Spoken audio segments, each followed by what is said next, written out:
Hello everyone, कैसे हैं आप सभी और कैसी चल रही है आप सभी की तैयारी। आई होप अच्छे होंगे, स्वस्थ होंगे, अपनी तैयारी को अच्छे से कंटिन्यू कर रहे होंगे। आप सभी का स्वागत है आपके अपने यूट्यूब चैनल लर्न विद प्रीत चौधरी में। जैसा कि आप सभी को पता है कि हम राजस्थान विद्युत विभाग की भर्ती जो हमारी कॉमर्शियल असिस्टेंट यानी जूनियर असिस्टेंट एलडीसी है उसकी क्वेश्चन प्रैक्टिस कर रहे थे, जिसमें अपना मॉक टेस्ट आज 8वां है। इससे पहले अपन ने 7 क्लासेज कर चुकी हैं। ये जो अपन मॉक टेस्ट कर रहे हैं ये पूरे के पूरे सिलेबस के अकॉर्डिंग है आपके, ठीक है। सीबीटी बेस्ड जो आपका एग्जाम है आईबीपीएस कंडक्ट करवाएगा, सेम उसी के पैटर्न पर ये क्वेश्चन है वो सोल्व करते हैं।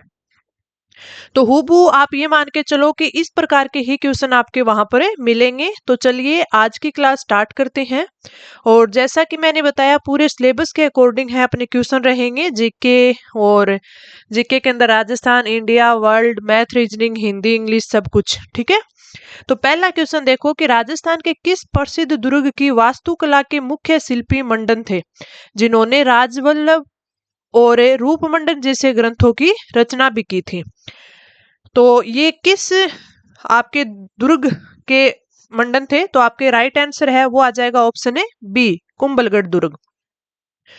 जहां पर मेहरानगढ़ दे रखा है तो इसका निर्माण है वो राव जोधा ने करवाया था। मेहरानगढ़ का किसने करवाया था? राव जोधा ने। इसकी नींव गढ़नी माता ने रखी थी। कुंभलगढ़ जो कि हमारा राइट आंसर है ये महाराणा कुंभा के द्वारा तो निर्मित है। और इस दुर्ग का मुख्य शिल्पी है आर्किटेक्ट है वो आपके कौन है? मंडन थे, जो गुजरात के रहने वाले थे। कहाँ के थे ये? गुजरात के रहने वाले थे। और इन्हीं ने वास्तुशास्त्र पर कई ग्रंथ लिखे थे। चित्तौड़गढ़ की बात करें तो ये चित्रांगद मौर्य के द्वारा निर्मित है। चित्रांगद मौर्य।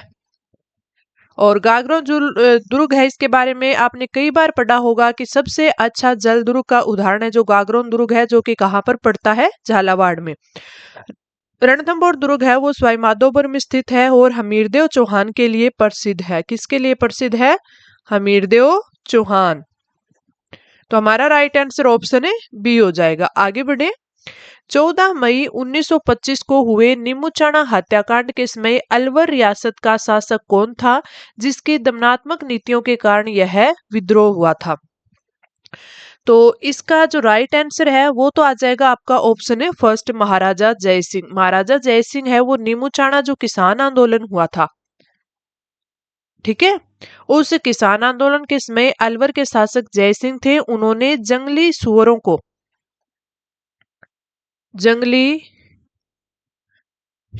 को मारने पर है वो क्या लगा दी थी? रोक लगा दी थी।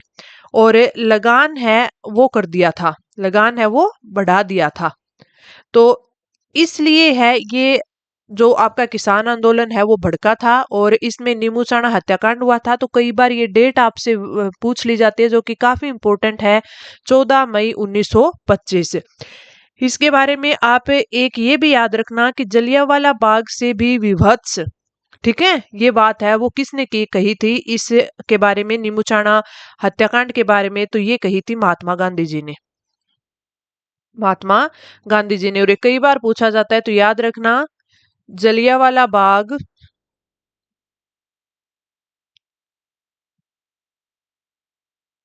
से भी विभत्स। तो ये चीजें कई बार पूछ ली जाती है तो थोड़ी इंपॉर्टेंट हो जाती है। मंगल सिंह के बारे में बात करें तो ये अलवर में 1857 की जो क्रांति हुई थी ना उसके बाद के शासक है। तेज सिंह की बात करें तो एकीकरण के समय ये अलवर के क्या थे? शासक थे। भवानी सिंह और विनय सिंह की बात करें तो विनय सिंह ने अलवर में मुंशी महारानी की छतरी भी बनवाई थी, आपको याद हो तो राइट आंसर ऑप्शन है ए। राजस्थान के राज्य वृक्ष खेजड़ी का वैज्ञानिक नाम क्या है, जिसे 1983 में राज्य वृक्ष का दर्जा दिया गया था? तो अपना जो राइट आंसर है वो क्या आ जाएगा? ऑप्शन है बी, प्रोसी प्रोपिस सिनेरियो, ठीक है। तो ये आपको याद रखना है। अगला जो इसमें देखा दे रखा है टेकोमेला उंडुलाटा, तो ये किसके बारे में बोला जाता है? ये जो हमारा राज्य पुष्प है, राज्य पुष्प, ठीक है, उसका नाम आता है रोहिड़ा। तो रोहिड़े का अगर आपको वैज्ञानिक या वानस्पतिक नाम पूछ ले तो टोकोमेला उंडुलाटा होगा, ठीक है। और प्रोसोपिस सिनेरियो किसका आपका आ जाता है, जांटी खेजड़ी का, ठीक है। और गजेला गजेला अगर अपन बात करें तो राज्य का जो राज्य पशु है, राज्य पशु आप सभी को पता है राज्य पशु कौन है, चिंकारा, वन्य श्रेणी में, ठीक है। और एडियोटिस नाइग्रिसेप्स की अगर अपन बात करें तो ये जो हमारा राज्य पक्षी है, और राज्य पक्षी कौन सा है, गोडावण, तो उसका नाम आता है। और मधुका इंडिका की बात करें तो ये जो आपके महुआ पेड़ है, महुआ पेड़, ठीक है, उस पेड़ का नाम है जो कि आदिवासियों का कल्प वृक्ष है वो कहलाता है। तो राइट आंसर ऑप्शन है बी। राजस्थान के लोक सेवा आयोग के प्रथम अध्यक्ष के रूप में किसे नियुक्त किया गया, DS तिवारी को, SC त्रिपाठी, SK घोष, अमर सिंह राठौड़ और M A वर्मा। तो आपका जो राइट आंसर होगा वो होगा SK घोष। कौन होगा, SK घोष। ऑप्शन है सी, ठीक है। अगर अपन बात करें DS तिवारी की तो ये आपके आरपीएससी के अध्यक्ष के रूप में सबसे लंबा कार्यकाल, ठीक है, आरपीएससी के अध्यक्ष के रूप में। तो ये चीजें आपके लिए इंपॉर्टेंट हो जाती है, तो आपको अच्छे से याद रखना है। मैं सारी की सारी इसलिए लेके आई थी ताकि आपको एक के साथ है वो सारी चीजें याद हो जाए। SC त्रिपाठी की बात करें तो ये आरपीएससी के पूर्व अध्यक्ष रह चुके हैं। SK घोष की बात करें तो आपके 20 अगस्त 1949 को आरपीएससी की स्थापना के समय मुख्य न्यायाधीश आपके SK घोष को इसका प्रथम अध्यक्ष है वो बनाया गया था। तो ये आपको याद रखना है। आगे बढ़ते हैं अपना अगला क्वेश्चन। इससे पहले मैं आपको बता दूं कि हमारे कोर्स पर है वो आपके 3 दिन का फ्री डेमो चल रहा है, ठीक है। 13 अगस्त 15 अगस्त तक, 13 से 15 अगस्त, आज है 14 अगस्त। तो देखो आज दूसरा दिन है, और वही बात ये है कि हमारे इस कोर्स पर है वो 3 दिन का ऑफर भी आपके 25% ऑफर भी चल रहा है। तो जिस स्टूडेंट को हमारे साथ अच्छे से तैयारी करनी है, MCQs क्लासेस में, टॉपिक वाइज टेस्ट में आपके फुल 10 टेस्ट मिलेंगे उनमें, और प्रीवियस ईयर जो मेमोरी बेस्ड टेस्ट है वो भी वहाँ प्रोवाइड करवाए जाते हैं। हर टॉपिक की नोट्स PDF आपको मिलती है। तो अगर आप हमारे साथ ये तैयारी करना चाहते हैं तो आज ही हमारे ऐप को प्ले स्टोर से डाउनलोड कर लीजिए। ऐप है लर्न विद प्रीत चौधरी। और फिर पहले आप है ये जो फ्री डेमो आपकी कोर्स आपको दिया गया ना 3 दिन का, ठीक है, तो ये आज और कल यानी 15 अगस्त को है, ये आपके इसकी वैलिडिटी है वो खत्म हो जाएगी। सिर्फ 3 दिन के लिए पब्लिश किया गया था। तो इसमें आपको 7-8 तो टेस्ट मिल जाएंगे, ठीक है, जो 3 दिन का फ्री डेमो है ना उसके अंदर। और आपको क्लासेस मिल जाएंगी कि MCQs क्लासेस आपको किस प्रकार करवाई जाती है। इसके साथ साथ है आपको जो नोट्स PDF है ना वो मैंने डाली हुई है, तो उसमें से कुछ सैंपल के तौर पर आपको दिखाई गई है कि कैसे जो PDF जो नोट्स है वो आपको प्रोवाइड करवाई जा रही हैं। तो आप पहले चेक कर सकते हैं कि ये आपके एग्जाम से रिलेवेंट है या नहीं है, आपके एग्जाम के लिए इंपॉर्टेंट है कि नहीं है, और फिर आप है वो कोर्स को परचेज कर सकते हैं।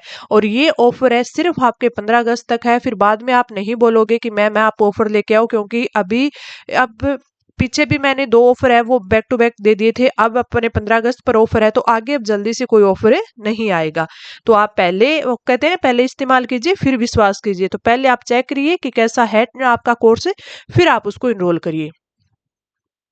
थेवा कला जिसमें रंगीन बेल्जियम कांच पर सोने की सूक्ष्म मीनाकारी की जाती है, राजस्थान के किस जिले की प्रसिद्ध हस्तकला है। तो अगर आप बात करें बीकानेर के बारे में आपने पढ़ा होगा उस्ता कला, ठीक है, जो कि ऊंट की खाल पर सोने की मीनाकारी की जाती है। प्रतापगढ़ की आती है आपकी थेवा कला, ठीक है, जो कि हमारा राइट आंसर है। तो ऑप्शन है बी हो जाएगा। इस कला का जो आविष्कार है वो किसने किया था, नाथूजी सोनी ने किया था, नाथूजी सोनी ने। तो इनके बारे में भी आपको याद रखना है। आज भी प्रतापगढ़ का जो राज सोनी परिवार है ना वो इसमें निपुण है। इसमें क्या किया जाता है कि मुख्यतः जो हरे रंग के कांच है ना उनका प्रयोग किया जाता है, मुख्यतया हरे रंग के कांच का प्रयोग, कांच का प्रयोग। तो ये भी आपको याद रखना है। आगे अपन बढ़ते हैं। बाड़मेर की आप बात करो तो आपने पढ़ा होगा अजरक और मलीर प्रिंट, मलीरे प्रिंट, ठीक है, तो वो बाड़मेर की प्रसिद्ध है। नाथद्वारा की पिछवाई कला प्रसिद्ध है, हमने काफी अच्छे से पढ़ रखा है पिछवाई कला। और जयपुर की आपके क्या प्रसिद्ध है? ब्लू पोट्री, ब्लू पोट्री और मीनाकारी।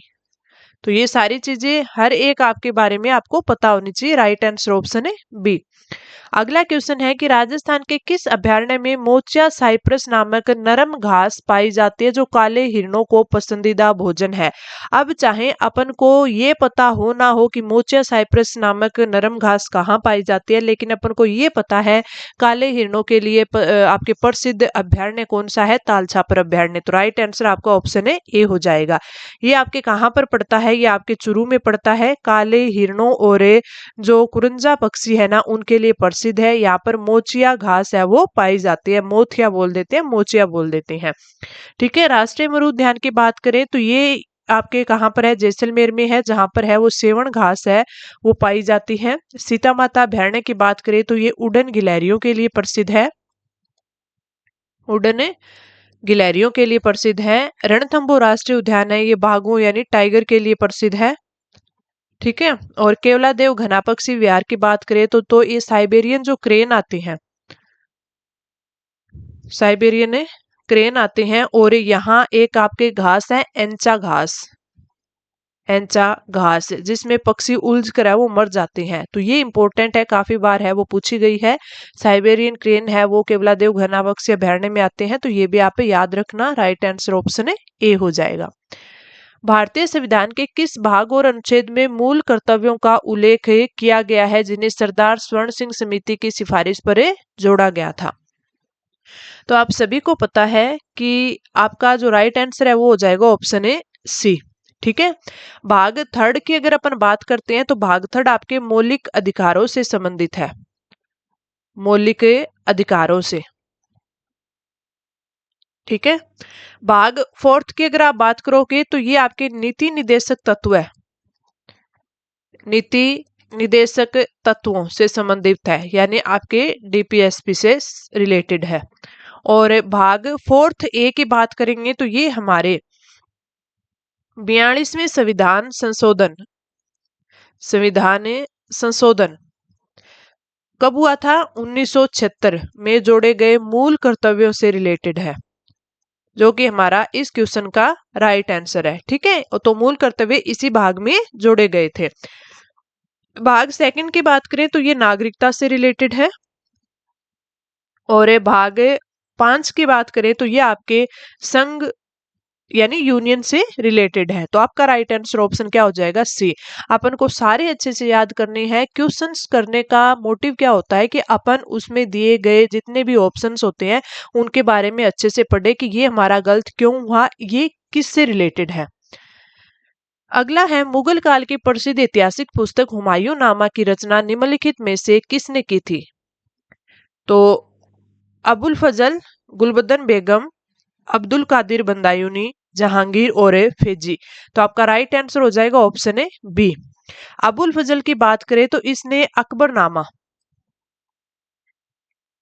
अकबरनामा और आईने अकबरी, आईने अकबरी इन दोनों की रचना की थी, ठीक है।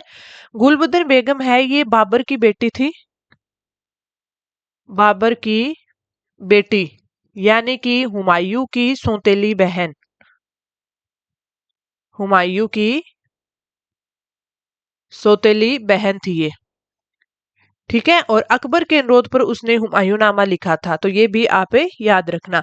बंदायूनी की बात करें तो इन्होंने मुंतखब उत तवारीख लिखी थी। कई बार ये पुस्तकें हैं आपसे पूछ ली जाती हैं, तो इनका भी आपको थोड़ा याद होना चाहिए। जो इंपॉर्टेंट होती है वो तो जरूर ही आपको याद होनी चाहिए। जहांगीर की बात करें तो इसने अपनी आत्मकथा खुद ही लिखी थी, कौन सी? तुजुक ए जहांगीरी, जहांगीरी, ठीक है। और फेजी की बात करें तो ये अकबर के दरबार का राजकवि था जिसने लीलावती का फारसी अनुवाद किया है। और ये क्वेश्चन है वो कई बार पूछा गया है कि लीलावती का फारसी अनुवाद किसने किया है? फारसी अनुवाद। तो ये आप याद रखना। राइट आंसर क्या हो जाएगा? ऑप्शन ए बी हो जाएगा। अगला क्वेश्चन है, विश्व के भूगोल में कौन सी पर्वत श्रृंखला एशिया और यूरोप महाद्वीपों के बीच प्राकृतिक सीमा का निर्माण करती है? तो इसका राइट आंसर तो आपका हो जाएगा ऑप्शन ई, यूराल पर्वत। ठीक है, यूराल पर्वत है ये आपके कहाँ पर स्थित है? रूस में स्थित है। ठीक है, और भौगोलिक दृष्टि से यूरोप और एशिया को अलग अलग करता है, तो ये आप याद रखना। बाकी एंडीज पर्वतमाला की अगर अपन बात करें तो आपके दक्षिणी अमेरिका में स्थित दुनिया की सबसे लंबी पर्वत श्रृंखला है, सबसे लंबी पर्वत श्रृंखला, तो ये आपको याद रखना है। आल्प्स की बात करें तो ये आपके मध्य यूरोप में स्थित है, फ्रांस, स्विट्जरलैंड वहां पर है। रॉकी पर्वत की बात करें तो ये आपके उत्तरी अमेरिका में स्थित है, उत्तरी अमेरिका में स्थित है। और हिमालय पर्वत की बात करें तो आपको पता है ये एशिया में भारत और तिब्बत के बीच में स्थित है, यानी भारत और चीन के बीच में स्थित है। राइट आंसर ऑप्शन है ई हो जाएगा। एक चीज मैं आपको कहूंगी कि जैसे राजस्थान जीके ना, वो तो हमें पूरा कंप्लीट करना ही करना है। उसके अलावा जो आपके इंडिया और वर्ल्ड जीके है, तो हमारे कोर्स में कोर्स वाले स्टूडेंट इसका रिप्लाई देना भाई।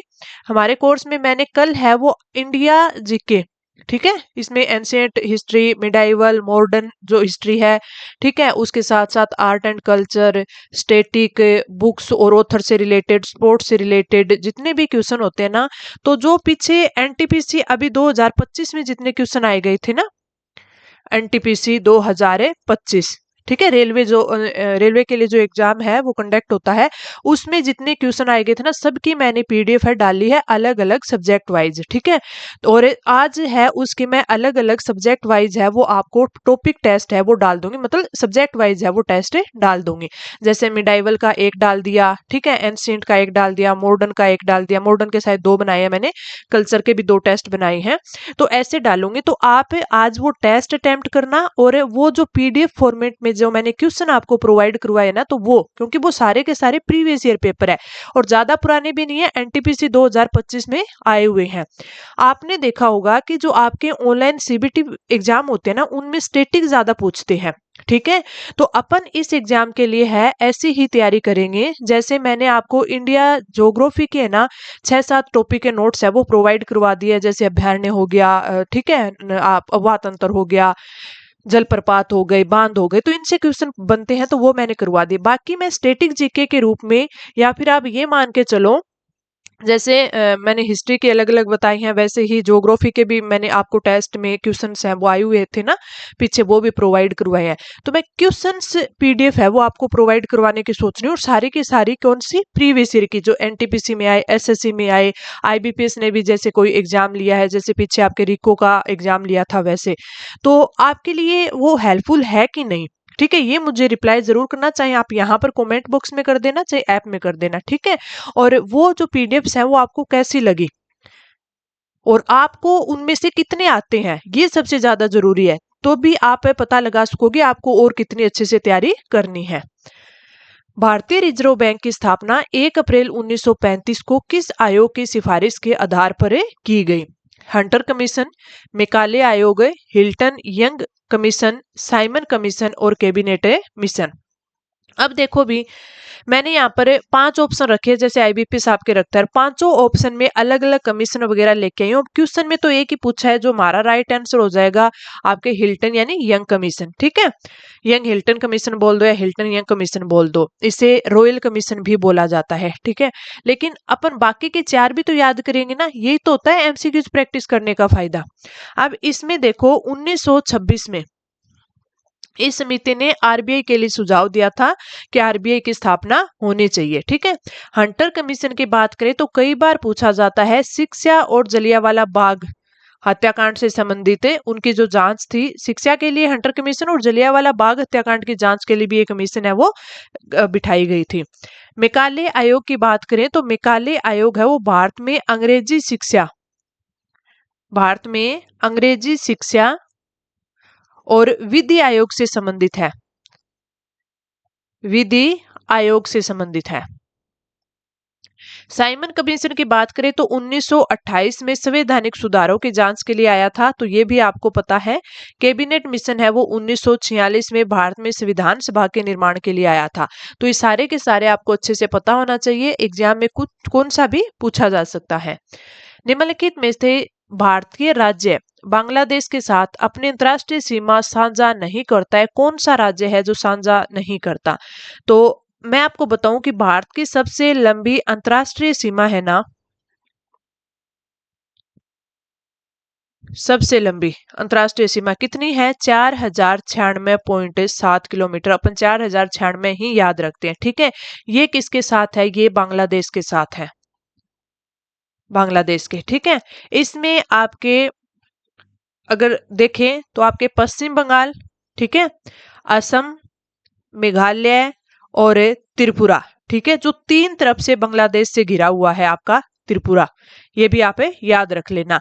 इनके अलावा मिजोरम भी सीमा बनाता है, लेकिन मणिपुर नहीं बनाता। तो कौन बनाता है? मिजोरम, ये आपको याद रखना है, मिजोरम बनाता है। राइट आंसर ऑप्शन है डी हो जाएगा। मणिपुर की सीमा म्यांमार से लगती है, बांग्लादेश से नहीं लगती, ये आप यहाँ पर ध्यान रखना। मैं लिख भी देती हूँ कि ये है आपके म्यांमार से सीमा बनाता है, म्यांमार से सीमा बनाता है, ना कि बांग्लादेश से। बांग्लादेश से कौन बनाता है? मिजोरम। तो पश्चिम बंगाल, असम, मेघालय, मिजोरम और त्रिपुरा, ठीक है। और त्रिपुरा है वो तीन तरफ से बांग्लादेश से घिरा हुआ है, ये चीज भी आपको याद रखनी है। ऑप्शन डी आपका राइट आंसर हो जाएगा। मानव नेत्र में उत्पन्न होने वाले दोष, निकट दृष्टि दोष, जरा दोष, दूर दृष्टि दोष, कई बार पूछे जाते हैं ना, उसमें से ही है आपका कि निकट दृष्टि दोष को दूर करने के लिए चश्मे में किस प्रकार के लेंस का उपयोग किया जाता है? तो आप निकट दृष्टि दोष पढ़ोगे, दूर दृष्टि दोष पढ़ोगे, ठीक है। ये आपसे कई बार है वो पूछ लिए जाते हैं। एक आपसे पूछा जाता है जरा दृष्टि दोष। तो अपन बात करें आपके दूर दृष्टि दोष की, तो इसका उपयोग दूर दृष्टि दोष को दूर करने के लिए किया जाता है। तो इसमें है आपके उत्तल लेंस का यूज किया जाता है, ठीक है, ये याद रखना। वहीं अगर अपन राइट आंसर अपना ऑप्शन है बी है अवतल लेंस। अवतल लेंस है वो आपके मायोपिया में दूर की वस्तुएं स्पष्ट नहीं दिखाई देती। इसमें उल्टा होता है, निकट दृष्टि दोष है ना, इसमें दूर की वस्तु दिखाई नहीं देती, दूर की वस्तु है वो दिखाई नहीं देती। और दूर दृष्टि दोष होता है ना, इसमें निकट की वस्तुएं हैं वो दिखाई नहीं देती। तो ये याद रखना आप, ठीक है। तो जब अपने मायोपिया में दूर की वस्तु स्पष्ट नहीं दिखती ना, तो प्रकाश की किरणों को रेटिना पर फोकसित करवाने के लिए, रेटिना पर, ठीक है, फोकस करवाने के लिए जो अवतल लेंस होता है ना, और अवतल लेंस कौन सा होता है? आपके अपसारी लेंस, अपसारी लेंस, ठीक है, इसका यूज है वो किया जाता है। बेलनाकार लेंस होता है, इसका उपयोग अबिंदुकता के लिए किया जाता है, ये भी आप याद रखना, पूछा जा सकता है। इसका यूज है वो अबिंदुकता के लिए किया जाता है। द्विफोक्सी लेंस होता है, इसका उपयोग आपके जरा दृष्टि दोष, ठीक है, यानी इसका उपयोग उम्र बढ़ने के साथ साथ जो जरा दृष्टि दोष होता है उसके लिए किया जाता है। तो राइट आंसर आपका ऑप्शन है बी हो जाएगा। रसोई में उपयोग होने वाले बेकिंग सोडा यानी खाने का सोडा का रासायनिक सूत्र क्या है? तो आपका जो राइट आंसर है वो हो जाएगा ऑप्शन ई, सोडियम में बाइकार्बोनेट, ठीक है। तो ये आपका क्या होता है? सोडियम बाइकार्बोनेट होता है, जिसे बेकिंग सोडा या खाने का सोडा कहते हैं। अगर अपन सोडियम कार्बोनेट की बात करें तो इसे बोलते हैं धोने का सोडा, धोने का सोडा यानी वॉशिंग सोडा, ठीक है। सोडियम हाइड्रोक्साइड की बात करें तो ये आपका होता है कास्टिक सोडा, कास्टिक सोडा। और NaCl की बात करें अपन, ये तो साधारण नमक यानी सोडियम क्लोराइड होता है, आप सभी को पता ही होगा। इसकी बात करें तो ये आपके क्या होता है? ब्लीचिंग पाउडर, ब्लीचिंग पाउडर, विरंजक चूर्ण जिसको बोलते हैं, विरंजक चूर्ण, ठीक है। तो राइट आंसर क्या आ जाएगा? ऑप्शन है ई आ जाएगा। विटामिन और उनके रासायनिक नामों का कौन सा युग्म पेयर है वो गलत दिया हुआ है? विटामिन ए को रेटिनोल कहा जाता है, vitamin B thiamine, vitamin C ascorbic अम्ल, vitamin D tocopherol, vitamin K phylloquinone. तो इसमें जो गलत दिया गया है ना, वो दिया गया है ऑप्शन है डी, क्योंकि आपके विटामिन डी का जो रासायनिक नाम होता है वो होता है कैल्सीफेरोल, कैल्सीफेरोल। और टोकोफेरोल की बात करें तो ये आपके कौन सा आता है, विटामिन ई को कहा जाता है, जिसे सौंदर्य विटामिन भी कहते हैं, ब्यूटी विटामिन भी कहते हैं। तो राइट आंसर ऑप्शन डी हो जाएगा, बाकी के आपके सारे सही दे रखे हैं। कोशिका विज्ञान के संदर्भ में कोशिका के किस अंग को कोशिका का शक्ति गृह कहा जाता है, जहां एटीपी का निर्माण होता है? काफी इंपॉर्टेंट और काफी इजी क्वेश्चन है, तो इसका राइट आंसर हो जाएगा ऑप्शन सी, माइटोकॉन्ड्रिया। ये आपकी श्वसन की प्रक्रिया यही होती है माइटोकॉन्ड्रिया में, ठीक है, जहां ऊर्जा है वो एटीपी के रूप में है वो संचित होती है, इसलिए इसे आपके पावर हाउस बोला जाता है। तो ये भी आप याद रखना। राइबोसोम की बात करें तो इसे कोशिका की प्रोटीन फैक्ट्री कहा जाता है, प्रोटीन फैक्ट्री कहा जाता है। लाइसोसोम की बात करें तो इसे आत्मघाती थैली, आत्मघाती थैली, सुसाइड बैग कहा जाता है, क्योंकि इसमें पाचक एंजाइम है वो होते हैं। क्या होते हैं इसमें? पाचक एंजाइम, एंजाइम, ठीक है। गोल्जी काई की बात करें तो ये कोशिका का यातायात आपका प्रबंधक होता है। ट्रैफिक पुलिस आपने सुना होगा ना, कई बार आपने पढ़ा होगा। तो यातायात प्रबंधक कोशिका का, ठीक है, ट्रैफिक पुलिस, तो ये भी आप याद रखना। और आपके बात करें ईआर की अंतर्द्रवी जालिका की बात करें तो ये कोशिका को यांत्रिक सहारा प्रदान करता है, ठीक है। तो ये भी आप याद कर लेना, यांत्रिक सहारा प्रदान करता है। तो राइट आंसर क्या हो जाएगा? ऑप्शन सी हो जाएगा। आज सारे के सारे मैं आपके ऑप्शन हर क्वेश्चन के ऐसे बना के लेके आई हूँ जो कि एक से ज्यादा एक इंपॉर्टेंट है। एक अपन याद करेंगे तो उसके साथ 4 और याद करेंगे। तो देखो आज अपन 30 क्वेश्चन करेंगे। 30 के आप देखो कितने, हर ऑप्शन अपन याद कर रहे हैं तो कितने 150 क्वेश्चन हो रहे हैं आपके। 150 ना मानो तो 100 प्लस तो मान के चलो ना। अगला क्वेश्चन यहाँ से आपके फिर है वो मैथ्स के क्वेश्चन है वो स्टार्ट हो जाते हैं। आपको पता है कि मैथ्स में आपको अर्थमेटिक में थोड़ी सी दिक्कत आ सकती है, क्योंकि जो आपकी आईबीपीएस है ना, अगर उसके एग्जाम पैटर्न की बात करें तो आपको पता होगा जैसे सिंप्लीफिकेशन, क्वाड्रिक इक्वेशन, डीआई, ठीक है, और सीरीज के ये क्वेश्चन तो पूछता है। उसके साथ जो आपके अर्थमेटिक के क्वेश्चन पूछता है ना, उसमें आपके कोई भी क्वेश्चन हो सकता है, चाहे आपके औसत, परसेंटेज, नाव, धारा वाले क्वेश्चन हो सकते हैं, ठीक है, और काम और टाइम वाले क्वेश्चन हो सकते हैं। इसके साथ साथ आपके रेल वाले जो क्वेश्चन पूछते हैं ना, कई बार वो पूछे जा सकते हैं, रेलवे से रिलेटेड, जो कि आपके दूरी और गति में पूछे जा सकते हैं। और इसके साथ साथ आपके मेंसुरेशन के क्वेश्चन जो आगे ये देखो मैं 17वां क्वेश्चन लेके आई हूँ, ऐसे क्वेश्चन पूछे जा सकते हैं। तो काफी ये है कि इस पर आपको थोड़ी अच्छे से प्रैक्टिस करनी होगी। तो देखो, शांत जल में एक नाव की गति 15 किलोमीटर घंटा है और धारा की गति 3 किलोमीटर घंटा है।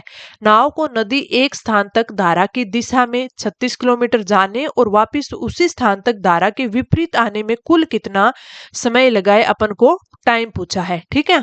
तो 36 किलोमीटर अपन धारा की दिशा में जाएंगे और 36 किलोमीटर अपन वापस धारा की विपरीत दिशा में आएंगे। तो इसमें अपन को टोटल जो टाइम लगा है ना, वो अपन को बताना है। तो देखो, जब अपन धारा की दिशा में जाते हैं, दिशा में, ठीक है, तब अपन क्या करते हैं, 15 + 3 यानी नाव की गति और आपकी धारा की गति है वो जुड़ती है, ठीक है, धारा की दिशा में डाउन स्ट्रीम। तो इसमें अगर अपन देखें तो क्या हो जाएगी गति, 18 किलोमीटर पर घंटा। और जब अपन विपरीत दिशा में आते हैं, विपरीत दिशा में, तब क्या होता है, अपनी कम होती है। तो 15 - 3 यानी 12 किलोमीटर पर घंटा। ये किसकी हो जाएगी? ये धारा की दिशा है। किसकी है? धारा की दिशा में गति, ठीक है। और ये मैं क्या बता रही हूँ? गति की बात कर रही हूँ। अब आप देखो, धारा की विपरीत गति, धारा की दिशा में गति अपन को पता चल गई। अब अपन को जाने में लगा समय देखें, ठीक है, जाने में लगा समय, समय कैसे निकालते हैं? दूरी बटा गति। तो दूरी कितनी अपन को दी हुई? 36 किलोमीटर, और अपोने अपन को आपके गति, तो जाने में समय यानी धारा की दिशा, धारा की दिशा में गति कितनी है अपनी? 18 है, 18। तो ये कितना हो जाए? 2 घंटे लगे जाने में, ठीक है। वापस से आने की अगर अपन बात करते हैं कि वापस आने में लगा धारा की विपरीत दिशा में, तो वही दूरी बटे गति, यानी दूरी कितनी है? 36 है, और विपरीत दिशा में कितनी गति है? 12 किलोमीटर है, ठीक है, तो इसमें आगे 3 घंटे, यानी आने में हमें 3 घंटे लगे। टोटल कितने? 5 घंटे। तो राइट आंसर ऑप्शन है सी हो जाएगा। ऐसे बस अपन को क्वेश्चन है वो सोल्व करने हैं। बार बार रिमाइंडर दे रही हूँ 3 दिन के ऑफर का और 3 दिन के फ्री डेमो का, तो जरूर इनरोल कर लेना। बाद में आप ये ना कहो कि अब ऑफर कब आएगा। यदि किसी बेलन की त्रिज्या को दोगुना कर दिया जाए और उसकी त्रिज्या को आधा कर दिया जाए, ठीक है, उसकी ऊंचाई को, त्रिज्या है उसको तो दोगुना और जो आपकी ऊंचाई है उसको क्या कर दिया जाए? आधा कर दिया जाए, तो उसके नए आयतन और पुराने आयतन का अनुपात क्या होगा? देखो, अपन को सबसे पहले ये पता होना चाहिए कि बेलन का आयतन क्या है। बेलन का आयतन, बेलन के आयतन की अगर अपन बात करें तो बेलन का आयतन आपके होता है पाई आर स्क्वायर एच। ठीक है, बेलन का जो पहला आयतन है ना वो मैं मान लेती हूँ V1 बराबर है पाई आर स्क्वायर एच। ठीक है, V2 में कौन सा आ जाएगा आपका? जिसमें त्रिज्या को दोगुना कर दिया गया है और ऊंचाई को आधा कर दिया गया है, तो पाई आर को दोगुना किया गया है तो 2r स्क्वायर, एच को कितना किया गया? आधा, तो h बाय 2। ठीक है, अब अपन को क्या चाहिए? नए आयतन और पुराने आयतन का अनुपात, यानी V2 अपॉन V1 अपन को चाहिए। ठीक है, ये गलती मत कर देना कि V1 अपॉन V2 मत कर देना, इसमें ध्यान रखना पूछा है नए आयतन और पुराने आयतन का। नया आयतन कौन सा है? V2, पुराना आयतन कौन सा है? V1। नया आयतन यानी जब त्रिज्या को दोगुना और ऊंचाई को आधा किया गया है, तो अपन को चाहिए V2 अपॉन V1। तो देखो V2 अपॉन में V1 कर देते पाई आर स्क्वायर एच। इसमें अपन का क्या आ जाएगा? ये देखो कि पाई का पाई आ गया, 2 की स्क्वायर आर की स्क्वायर है तो 4r square into H by 2, तो 2 नीचे आ जाएगा और ये पाई आर स्क्वायर एच। ठीक है, तो अब देखो आप कि यहाँ पर पाई है तो पाई से पाई गया, आर की स्क्वायर भी है तो आर की स्क्वायर गया, एच से एच गया, ऊपर बचा 4/2, यानी यहाँ क्या बचा आपका? ये इससे कट गया, 2 आ गया, तो V2 अपॉन V1 बराबर क्या आ गया? 2 आ गया। ठीक है, 2 अपॉन में नीचे एक ही बचा है ना, तो अनुपात, तो 2:1 आपका राइट आंसर ऑप्शन है सी हो जाएगा। इसमें बच्चे गलती कहाँ करते हैं? सबसे बड़ी बात है कि गलती बस V1 अपॉन 2 करना है कि V2 अपॉन V1 करना है, यहाँ गलती कर देते हैं। वो अपन को सारे क्वेश्चन है वो ध्यान से पढ़ने हैं। और मैं यही बोलती हूँ कि सीबीटी एग्जाम में आपकी क्या होती है कि आपकी जो टाइमिंग होती है ना उसके अकॉर्डिंग है वो बच्चे क्वेश्चन गलत कराते हैं। अब जैसे पीछे रिकॉन का एग्जाम हुआ था आपके एलडीसी का, वो भी किसने लिया था? आईबीपीएस ने लिया था। तो उसमें बच्चों ने 150 में से क्वेश्चन तो है काफी सारा 140 के लगभग क्वेश्चन कर दिए थे, लेकिन उनमें उन्होंने गलतियां बहुत कर दी थी, 15-20 क्वेश्चन गलत करके आ गए थे। वो कैसे?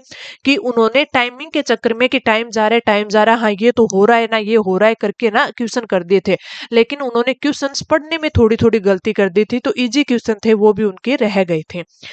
अब एक चीज याद रखना कि कई बार क्या होता है कि जब किसी बेलन की त्रिज्या को दोगुना किया जाता है, ठीक है, तो हमेशा आयतन है वो क्या होता है? 4 गुना होता है। आयतन है 4 गुना। कैसे होता है? पाई आर स्क्वायर एच होता है, तो यहाँ पर ये हुआ ना क्योंकि आपके आर की स्क्वायर होती है तो 2 की स्क्वायर 4 हो जाता है। ठीक है, लेकिन इसमें आपके क्या कर दिया? ऊंचाई को आधा कर दिया, इसलिए ये सिर्फ क्या हुआ है? 2 गुना हुआ है। तो ये चीज थोड़ी सी माइंड में जरूर रखना। अगला क्वेश्चन है 40 लीटर के एक मिश्रण में दूध और पानी का अनुपात इतना है, इस मिश्रण में कितना पानी लीटर में और मिलाया जाए ताकि दूध और पानी का नया अनुपात ये आ जाए। अपन को 40 लीटर मिश्रण दिया गया है, इसमें अपन को दूध और पानी की मात्रा निकाल लेनी है। दूध की मात्रा अगर अपन निकालेंगे तो कितनी हो जाएगी? 3 है, 3 कितने में से? 3 और 1 4 में से, और अपन को है कितना दिया हुआ? 40 लीटर दिया हुआ है। ठीक है, तो अपन 4 से 4 गए यानी ये कितना बच गया? 30 लीटर। तो 40 लीटर में से 30 लीटर तो दूध है, तो पानी की मात्रा कितनी बच गई? 10 लीटर बच गई। ठीक है, अब इसने बोला है इस मिश्रण में कितना पानी और मिलाया जाए ताकि दूध और पानी का अनुपात ये हो जाए, यानी दूध तो 30 का 30 ही रखना है, पानी मिलाना है। ठीक है, तो अपन मान लेते हैं कि x लीटर अपन ने पानी मिला दिया, तो अपन क्या लिखेंगे? 30:10 प्लस x बराबर कितना आना चाहिए? 2:1 आना चाहिए। अब इससे अपनी x की वैल्यू निकाल लो। 30 बराबर 20 प्लस में इनका ऐसे तिरछा गुणा करते हैं ना 2x। ठीक है, तो यहां से आपका इधर चला गया तो 10 बराबर है 2x और x की वैल्यू क्या आ जाएगी फिर 5। ठीक है, यानी 5 लीटर पानी है वो मिलाया गया। तो इसमें आपसे क्या पूछा गया है 5 लीटर, तो राइट आंसर ऑप्शन है बी आ जाएगा। बस बिल्कुल सिंपल क्वेश्चन है, बस आपको थोड़ा सा प्रैक्टिस करने की जरूरत है। एक क्रिकेट टीम के 11 खिलाड़ियों की औसत आयु 20 वर्ष है। यदि टीम के कोच की आयु को भी शामिल कर लिया जाए तो औसत आयु में 2 वर्ष की वृद्धि होती है। तो कोच की आयु क्या ज्ञात, मैं दोनों तरीके बता देती हूँ। एक तो आप इसको ट्रिक से करोगे वो बता देती हूँ, एक आप इसको अगर बेसिक से करोगे ना तो बता देती हूँ। पहले बेसिक वाला तरीका देख लो कि 12 लोगों की कुल आयु, एक क्रिकेट टीम के 11 खिलाड़ियों की औसत आयु 20 है। ठीक है, तो 11 की औसत है 20 है, यानी टोटल आपकी कुल आयु कितनी हो जाएगी, 11 को 20 से किया 220 हो गई। ठीक है, वहीं यदि टीम के कोच की आयु को भी शामिल कर दिया जाए तो औसत आयु में 2 वर्ष की वृद्धि होती है। यानी 11 खिलाड़ी थे, ठीक है, एक कोच को मिला दिया, टोटल कितने हो गए 12, और आयु औसत आयु पहले 20 वर्ष थी। ठीक है, लेकिन 2 और मिला दिया 22 हो गई। तो 12 को 22 से करेंगे तो टोटल 12 लोगों की कुल आयु कितनी आ जाएगी 264 आ जाएगी। अब 264 में से 220 घटाते हैं तो कितनी आती है 44 अंतर। तो ये आपका राइट आंसर है। लेकिन आपको इतना लंबा नहीं करना, आपको सिर्फ ये सोचना है कि कोच के आने से औसत में वृद्धि कितनी हुई है, 2 की वृद्धि हुई है। ठीक है, 2 वर्ष की वृद्धि वो सभी 12 लोगों में हुई है ना। ठीक है, तो कुल आयु की वृद्धि अपन देख ले कितनी हो गई 12 इंटू 2 यानी 24। और एक चीज याद रखना कि 24 वर्ष होगी। अब कोच की आयु है वो पुराना औसत प्लस कुल वृद्धि होती है, तो कुल वृद्धि 24 हुई है, पुराना औसत कितना है 20 है, तो 20 प्लस 24, 1 सेकंड का काम था ये। ठीक है, तो right answer option C. Trick से बेसिक से दोनों मैंने आपको बता दिए हैं। अगला क्वेश्चन ये काफी बार आता है ऑर्डर एंड रैंकिंग का। ठीक है, तो इसमें अपनी रैंक क्या दी गई हुई है, मतलब कौन सा स्थान दिया गया है। इसमें एक चीज आपको ये देखनी है, रीजनिंग एबिलिटी का क्वेश्चन है, काफी अच्छा है। ठीक है, तो इसमें अपन को एक तो दे रखा है कि टोटल कितने दे रखे हैं 40 विद्यार्थी दे रखे हैं। ठीक है, राम है वो बाएं छोर से 15वें स्थान पर है, तो बाएं छोर से यानी आपके लेफ्ट से 15वें स्थान दे रखा है, और श्याम की दे रखी है आपके दाएं राइट छोर से। ठीक है, कितनी 12वीं। अब इनमें आप एक चीज की जांच करना, वो जांच आपको क्या करनी है कि जो अपन को दे रखी है ना लेफ्ट या राइट से, वो ओवरलैपिंग तो नहीं कर रही, यानी 40 से ज्यादा तो नहीं हो रहे। अगर 40 से ज्यादा नहीं हो रहे, जैसे इन दोनों का आप जोड़ करोगे कितना आ जाएगा 7 और 2 27 है, यानी ये 40 से कम है। कि ये ऐसा एक सिंपल केस है जिसमें ओवरलैपिंग नहीं हो रही, यानी कि ये लेफ्ट से 15वां स्थान है और इनका आपके राइट से है वो आप मान लो 12वां स्थान है। ठीक है, तो अब इन दोनों के बीच में कितनी जने बैठे हैं, कितने विद्यार्थी बैठे हैं, ये अपन को पूछा है इनके बीच में। ठीक है, तो अब ये इनके बीच में कितने बैठे हैं अपन निकाल लेंगे, 40 माइनस 27 बराबर 13, तो इनके बीच में 13 जने बैठे, राइट आंसर ऑप्शन सी हो जाएगा। ठीक है, ये सिंपल केस है। एक केस बनता है कि जब इनके बीच में ओवरलैपिंग हो जाती है। ठीक है, जैसे ये यहां से 15 था तो अब इसमें है कि ये इधर से 12 है, तो हो सकता है ना कि 12वां स्थान इधर से यहाँ आए, 15वां स्थान यहाँ आए। ठीक है, तो उस चीज की पहले जांच कर लेना। इस क्वेश्चन का राइट आंसर ऑप्शन है सी हो जाएगा। यदि 1 जनवरी 24 को सोमवार था तो 31 दिसंबर 24 को सप्ताह का कौन सा दिन होगा। कैलेंडर वाले क्वेश्चन होते हैं ना, तो उसमें याद रखना कि कैलेंडर का नियम है कि जब भी आपको ऑर्डिनरी ईयर दिया हुआ हो, यानी साधारण ईयर दिया हुआ हो, साधारण ईयर दिया हुआ हो, तो उसमें क्या होता है कि जिस दिन से आपका साल शुरू होता है ना, यानी जैसे 1 जनवरी 24 को सोमवार था, ठीक है, तो उसी दिन है ना आपका जो ईयर है वो खत्म होगा, यानी 31 दिसंबर को क्या होगा सोमवार ही होगा। ठीक है, लेकिन जब साधारण ईयर हो, जैसे आप मान के चलो 1 जनवरी 2023 को सोमवार था, ठीक है, तो 31 दिसंबर 2023 को भी क्या होगा, सोमवार ही होगा। लेकिन अपन को लीप वर्ष दिया है 2024 दिया है। लीप वर्ष में क्या होता है कि लीप वर्ष कौन से होते हैं, जो 4 से पूर्णतः विभाजित होते हैं। ठीक है, इसमें एक चीज ध्यान रखना कि लीप वर्ष में फरवरी होती है वो 29 दिन की होती है, यानी एक दिन एक्स्ट्रा होता है। तो इसलिए साल का जो अंतिम दिन होता है ना, वो पहले दिन से एक दिन आगे खिसक जाता है। तो 1 जनवरी 24 को सोमवार था ना, तो 31 दिसंबर 24 को मंगलवार होगा। राइट आंसर ऑप्शन है सी। ये चीज है वो याद रखना। दी गई श्रृंखला में प्रश्नवाचक के स्थान पर कौन सी संख्या आएगी? 5, 11, ये देखो 5 दूनी 10, 11 दूनी 22, 23 दूनी 46, 47 दूनी 94, लगभग दो गुना हो रहा है। और दो गुना में क्या एक जुड़ रहा है, 5 दूनी 10 प्लस 1 11, 11 को 2 से किया 22 प्लस 1 23, 23 दूनी 46 प्लस में 1 47, 47 दूनी 94 प्लस में 1 95, और 95 इंटू 2, 95 को 2 से मल्टीप्लाई करेंगे आपका आ जाएगा 190 प्लस में 1 191। तो राइट आंसर आपका ऑप्शन है सी, बिल्कुल इजी था। ये है हमारा कॉमर्शियल असिस्टेंट का बैच, जिसके अंदर आपके एमसीक्यूज क्लास है, topic wise test, subject wise test, 10 full length test, ठीक है, और साथ में आपको जो ऑथेंटिक नोट्स और पीडीएफ है वो भी प्रोवाइड करवाए जाते हैं। हर एक क्वेश्चन की है वो डिटेल्ड सॉल्यूशन प्रोवाइड करवाई जाती है। तो आप एक बार ऐप में जाकर है वो कोर्स को जरूर चेक करना। अब ये इसमें दे रखी है आपके बिल्कुल सिंपल वाली डीआई, सॉरी आपके पजल, ठीक है, सीटिंग अरेंजमेंट की। तो इसमें आपको दे रखी है रेखिक बैठक अवस्था, यानी लीनियर सीटिंग अरेंजमेंट।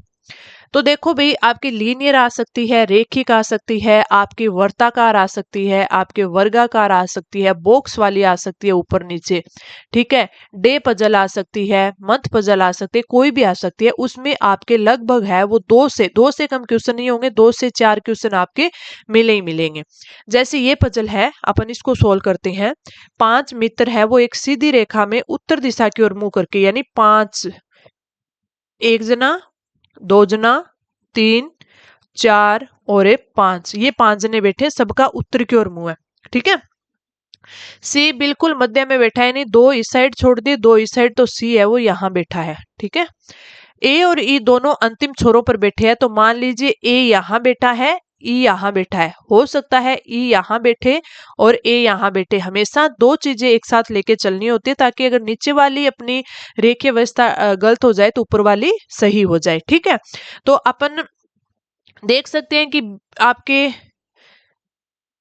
ए और ई है, अंतिम छोरों पर बैठ गए। ए के ठीक दाएं, ए के ठीक दाएं बैठेगा, तो ए के ठीक दाएं यानी बी यहां बैठेगा, ठीक है।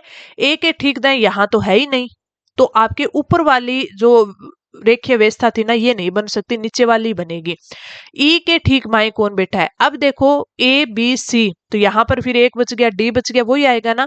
ई के ठीक बाएं, ई के ठीक बाएं कौन बैठा है? डी बैठा है, तो राइट आंसर ऑप्शन है डी हो जाए। इतनी सिंपल सी आपसे पूछी जा सकती है, तो राइट आंसर ऑप्शन है डी।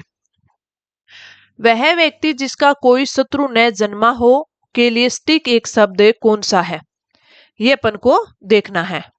तो इसका स्टिक आंसर क्या हो जाएगा? अजात शत्रु, शत्रुघ्न, अजात शत्रु, अजय और अमर। तो आपका जो राइट आंसर होगा ना, वो होगा ऑप्शन है सी, अजात शत्रु। अजात शत्रु ये तो वर्तनी में अशुद्धि दे रखी है। शत्रुघ्न इसका अर्थ होता है जो शत्रुओं का नाश करने वाला हो, शत्रुओं का नाश करने वाला, करने वाला। अजात शत्रु, ए मतलब नहीं, जात मतलब जन्मा, शत्रु जिसका कोई शत्रु उत्पन्न ही नहीं हुआ हो। अजय जिसे जीता ना जा सके, और अमर जिसकी मृत्यु न हो। तो राइट आंसर ऑप्शन है सी। निम्नलिखित में से किस शब्द की वर्तनी पूर्णतः शुद्ध है? उज्जवल, आप सभी को पता है कि उज्जवल में हमेशा दो जय आते हैं, और वो भी आधे, तो उज्जवल ऐसे लिखा जाएगा, ठीक है। कवियत्री बिल्कुल सही दे रखा है, राइट आंसर ऑप्शन बी हो जाएगा, ठीक है। कवि का स्त्रीलिंग कवियत्री। आशीर्वाद, आशीर्वाद की अगर अपन बात करें तो हमेशा ये तो आशीर्वाद बन गया ना, आशीर्वाद यहाँ नहीं आएगा, ये आएगा वह के ऊपर, आशीर्वाद। ठीक है, रैफ है वो वह पर लगता है। सन्यासी, सन्यासी शुद्ध रूप सन्यासी होता है, यानी उसमें अनुस्वार भी आता है, अनुस्वार भी आता है और आधा न भी आता है। ठीक है, तो इससे क्या बनता है आपके सन्यासी, ऐसे लिखा जाता है। श्रृंगार, श्रृंगार की बात करें तो शुद्ध रूप होता है आपके, ऐसे भी लिख सकते हो आप श्रृंगार। ठीक है, नीचे री की मात्रा आती है, ये आप याद रखना, या फिर आप ऐसे भी लिखते हो, ये भी सही है। राइट आंसर आपका ऑप्शन है बी हो जाएगा। अगला क्वेश्चन है मुहावरे। आसमान से गिरा खजूर में अटका मुहावरे का सही अर्थ क्या है?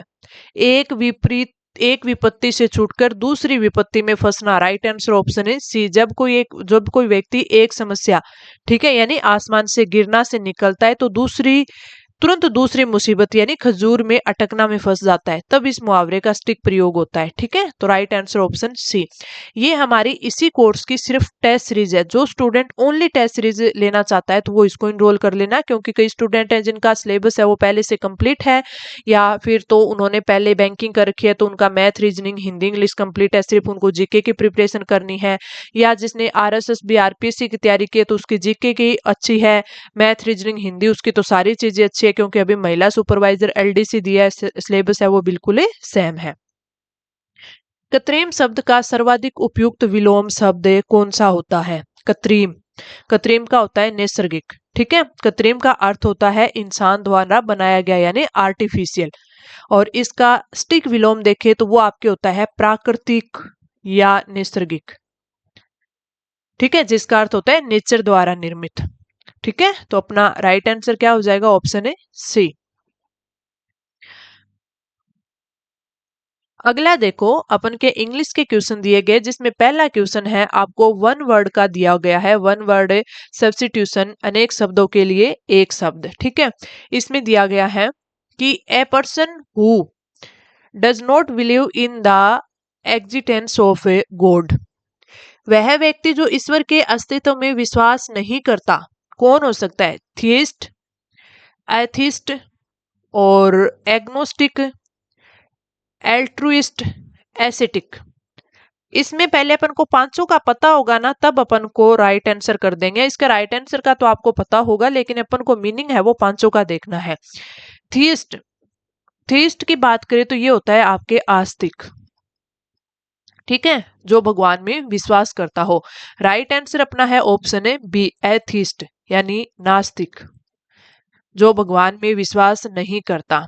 ठीक है, एग्नोस्टिक यानी संशयवादी, संशयवादी। ठीक है, जिसे भगवान के होने या न होने पर संदेह हो। यह आता है एल्ट्रुइस्ट यानी परोपकारी, परोपकारी जो दूसरों की भलाई करता हो। एसिटिक, एसिटिक की बात करें तो वो होता है सन्यासी, जो सुख सुविधाओं को त्याग दे। तो राइट आंसर ऑप्शन है बी।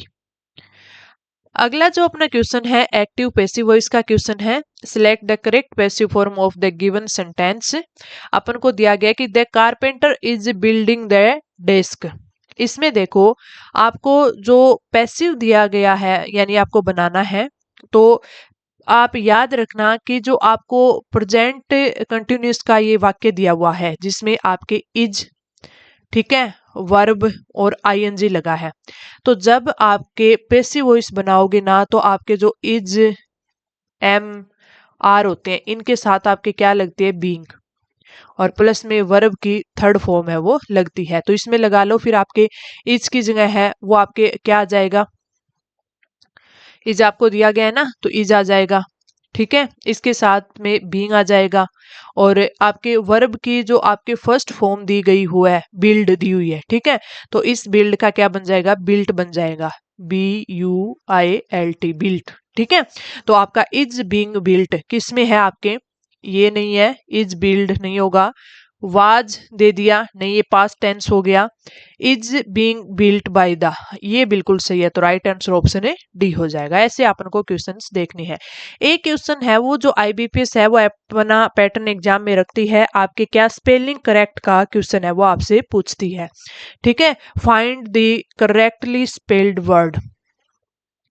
तो इसमें सही स्पेलिंग वाला शब्द अपन को चूज करना है।